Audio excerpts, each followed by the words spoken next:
invitasyon niya. Oo. Sabi ko, pag hindi ako inimbitahan nitong paring to, manda siya sa akin. Okay? Pero natuwa naman ako, sabi niya sa text, Father Bong, 75th na natin, no? 75th na natin. Sana makapagmisa ka sa huling gabi ng nobinaryo. Kaya, Father Herbert, thank you ha. Thank you very much. Kahit ako ay nasa Diocese of Cubao, hindi mo pa rin ako nakakalimutan. No? Thank you very much po sa inyong lahat sa pagpunta ngayon sa huling araw ng ating nobinaryo. No? Okay. Congratulations sa ating lahat. No?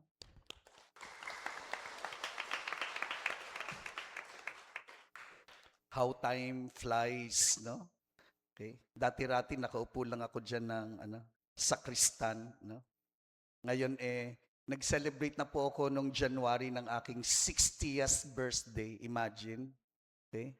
So, natatawa lang ako kasi si Father Leo mas matanda sa akin. Andiyan yung nanay niya. So, maraming salamat sa Panginoong Diyos sa napakagandang regalo sa akin kasi isipin mo, sa 60th birthday ko, ako naman ay 33 years as a priest. No? 33 years as a priest. At bukas, August 15, ay anniversary ng aking diaconate ordination. No? So 34th diaconate anniversary ko. Pag nagdadiakono po, doon po nangangako na hindi ka na mag-aasawa. Okay? Yung vow of celibacy, doon po ginagawa sa aming ordination to the diaconate. No? Kaya bukas yun ang aking alalahanin din at ipagpapasalamat sa Panginoon. No? Okay. Ngayon ay Vigil of the Assumption of the Blessed Virgin Mary. Sinisimulan natin yung ating pagdiriwang ng napakadakilang misteryong ito sa ating simbahan, ang pag-akyat o pag-aakyat, no? Pag-aakyat sa ating mahal na ina sa kalangitan, katawan at espiritu, no? Kaluluwa, no? Okay. Kung maalala ninyo, November 1, 1950, si Pope Pius XII, dineclare niya yan, no? Yung assumption, no? As an infallible truth of our Catholic faith, no? Pero kung tutuusin po, kahit sa 2nd century, meron ng mga mga tradisyon tayo, no? Na nagtuturo sa ating mahal na ina. May debosyon na, no? As early as the 3rd century, may mga panalangin na patungkol sa ating mahal na ina, no? So itong misteryo ng pagkamatay ni Maria ay isang napakatandang um, hiwaga ng simbahan, no? Doon sa 1950, no, declaration of the infallibility of this Catholic faith on the assumption of the Blessed Virgin Mary, hindi binabanggit doon kung si Maria ay namatay ba tapos assumed into heaven, body and soul. Walang binabanggit doon, no? Basta ang sinasabi lang doon ay Mary was assumed into heaven, body and soul, no? Okay. Alam po ninyo, pag nagpunta kayo sa Jerusalem, sa Israel, meron po dong isang simbahan. Ang pangalan po ng simbahan ay The Dormition of the Blessed Virgin Mary. No? The Dormition of the Blessed Virgin Mary. Natutulog ang mahal na ina. No? At kapag pumasok ka doon sa loob ng simbahan, makikita mo ang isang napakalaking imahe ng mahal na ina na nakahimlay, no? Parang natutulog lang talaga. The Dormition of the Blessed Virgin Mary. Pero yung isang bagay na hindi ko makakalimutan doon ay meron po doong icon. Doon sa may ibabaw ng imahe ng mahal na ina na nakahimlay, may isang malaking icon doon sa taas. Icon ng resurrected Christ, no? Resurrected Christ, no? Tapos karga-karga ng resurrected Christ yung baby Mary. Hindi ba baliktad? Yung mga nakikita nating imahe, si Mary, hawak-hawak niya si baby Jesus, hindi ba? No? Itong icon na ito iba, no? Si risen Christ, hawak-hawak niya ang sanggol na si Maria, no? No? Parang sinasabi, no? Si Maria ay nasa langit, kapiling ng kanyang anak, no? Yakap-yakap ng dakilang pag-ibig at walang hanggang pagmamahal ng Diyos, no? Nandun si Maria. At anong significance niyan para sa atin, no? Anong significance niyan para sa atin? Anong kahulugan at kahalagahan para sa atin, no? Na pinapaalala din, no? Na katulad ni Maria, tayo isang araw din ay pupunta kung saan nandun ang ating mahal na ina, no? Kaya si Maria ay sign of hope, tanda ng pag-asa para sa atin, no? Na sa lahat ng hirap na dinaranas natin dito sa mundong ito, no? Sa buhay na ito, meron tayong kalalagyan sa langit. May tahanan tayo sa langit at hinihintay tayong lahat doon kung saan mararanasan natin ang wagas na kaligayahan, no? Kapiling ni Jesus, kapiling ni Maria. Tayong lahat din sa araw ng ating kamatayan, no, ay dadalhin tayo sa langit ng Panginoon, no? Okay? So, itong unang-una, itong assumption of the Blessed Virgin Mary, no, is a sign of hope for all of us, reminding us that where Mary had gone, we will also be there one day, no? Okay? Kaya sa gitna ng mga paghihirap natin, no, yung inspiration natin to be faithful to the Lord, no, ay iyan, no? Buhay sa kalangitan, no? Okay? Pangalawa, siguro magandang pagnilayan natin ngayong gabi yung second reading, no? Hindi lamang ito sign of hope, pero sabi doon sa letter of Paul to the Corinthians, no? It is victory, no? It is victory, tagumpay. Tagumpay ni Jesus at tagumpay ng lahat ng mga nananalig sa Kanya, no?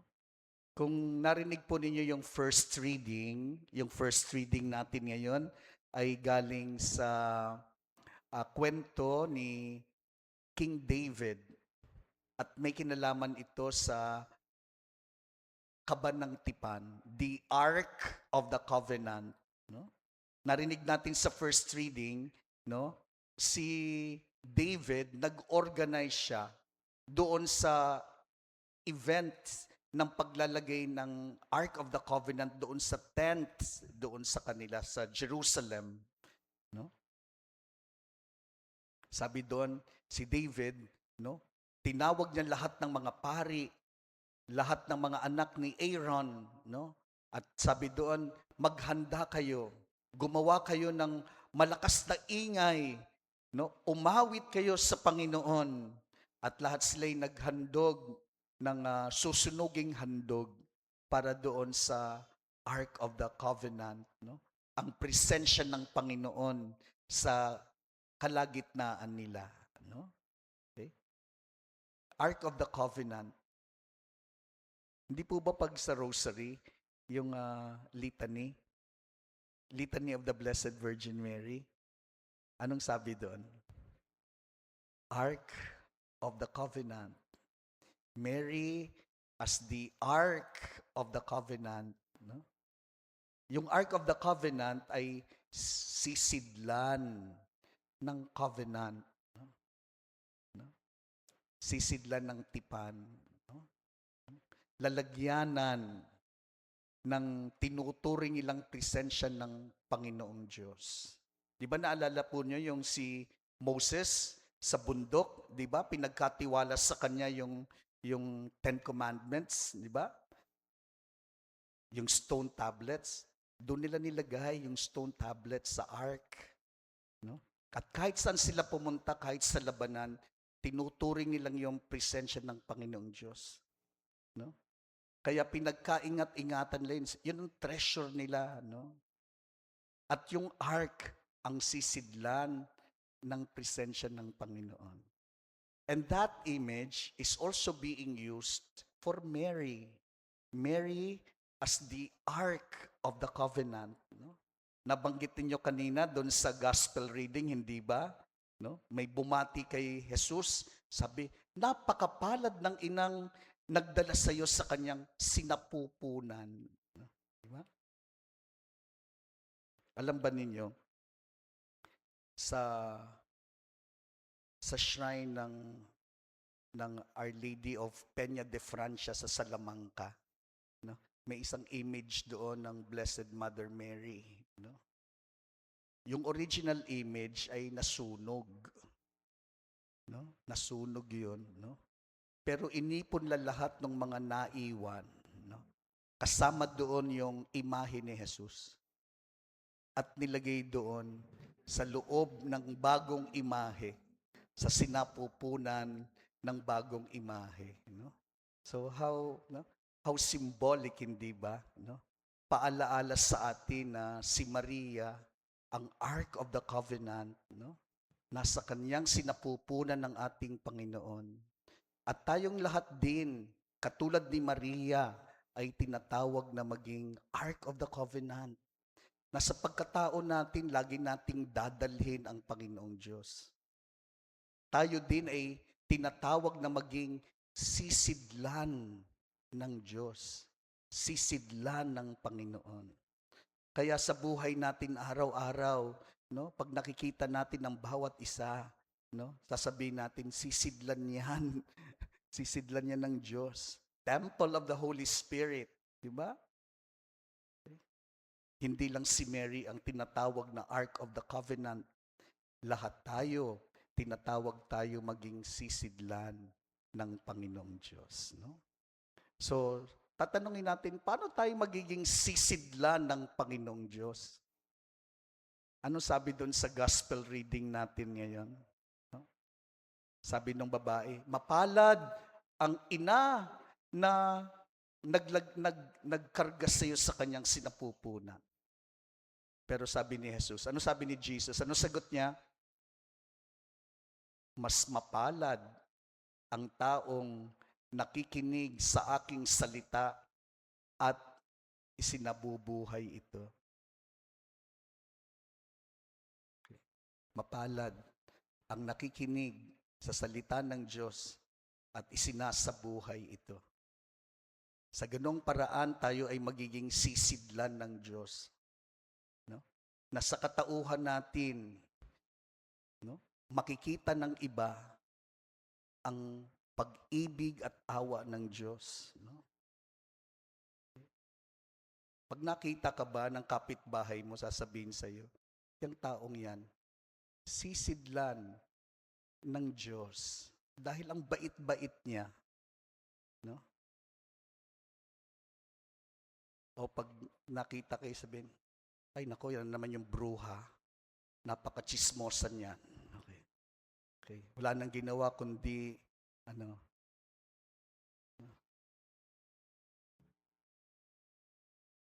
can we be Ark of the Covenant? Pwede ba nating ipangako, no, sa mga sarili natin na itong mga naiiwang taon ng aking buhay, gagamitin ko para tunay na maging Ark of the Covenant. Can we make that as our resolution? No? Na tayo maging sisidlan ng pag-ibig ng Diyos. No? Napakaswerte natin dito sa Peña Francia, di ba? No? Ilang taon din akong tumira dito. No?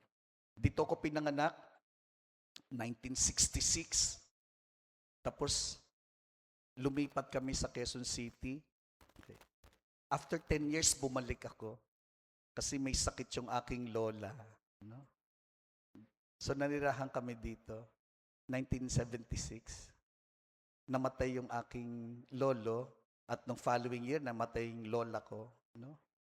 Nung gabi bago siya namatay, dumalaw si Father Vic Coronel. Meron pa ba ditong nakakakilala kay Vic Coronel? Yung ating parish priest, no? Siya ang pumunta doon sa bahay namin sa Gomez, no? At inanoint niya yung aking lola. Tapos nung makita niya ako, sabi, ikaw, magpari ka. Ganun lang, no?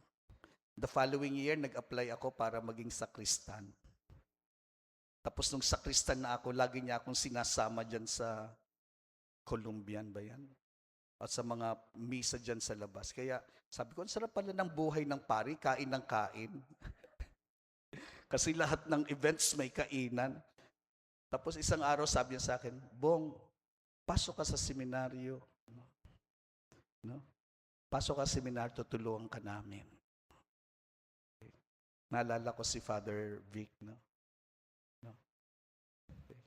At napakatipid yung pare yun, hindi ba? Pero nung na-ordain ako, binigyan ako ng regalo. No? Si Father Vicente Coronel. No? Napakaswerte natin sa mga pari natin dito sa parish, mga masisipag. No? Tapos ngayon si Father Herbert. No? Okay. Nagpunta siya sa Eastwood kasi hinahanap niya yung may-ari ng Eastwood. Kasi hihinga niya ng donasyon. Sabi ko, ang lakas talaga ng loob nitong paring ito. Okay? Sabi ko, hindi nga ako makalapit doon. Pero sabi ko doon, pangako ko sa kanya, sige, sasabihin ko, tutulungan kita. So, nandun si Mr. Kevin Tan, sabi ko, may ilalapit po ko sa inyo. Sige, padala mo yung sulat, no? Okay. Sana naman tulungan si Father, no? So, pagdasal ninyo, tulungan ng Eastwood yung project ni Father. Mukhang ilulunsad niya na no? Okay. Kaya napakaswerte natin na na magagaling yung mga paring na assigned dito, no? At very dedicated, no? Kaya taon-taon laging nagbabago yung simbahan, may maganda talaga. Okay? Maliit pero maganda. Tapos ngayon shrine na, di ba? Okay? Kaya ang tanong naman natin ay paano naman tayo? Maganda yung simbahan natin. Ang daming biyaya in 75 years, naging shrine. Tapos, ang daming paring dumaan, mababait, masisipag. Siguro tanong natin, kamusta yung mga tao? Kamusta ang nandun sa simbahan? So, that is why tonight, perhaps we can reflect on our readings, especially that image of the Ark of the Covenant, and we ask ourselves, can I be an Ark of the Covenant? How can I be an Ark of the Covenant? Paano ako magiging sisidlan ng buhay ng Diyos? Paano ako maging sisidlan ng awa at pag-ibig ng Diyos? Paano ako magiging sisidlan ng kabutihan? No? Na sa lahat ng pangyayari sa buhay ko, ay pipiliin kong laging tuparin ang kalooban ng Diyos. No? Okay? So siguro yan po yung panalangin natin ngayong gabi on this last night of our novena in preparation for our 75th year celebration. No? Ark of the Covenant. Mary is the Ark of the Covenant. Mary took care of Jesus in her womb. And not only she took care of Jesus in her womb, she listened to her son. And she is our model of listening and fulfilling the word. No? So hilingin natin niya ngayong gabi at sa tulong ng panalangin din ng ating mga paring naririto. No? Sana ang komunidad ng Our Lady of Peña Francia de Manila ay makilala sa kanilang pagmamahal sa Diyos at pagmamahal sa kapwa.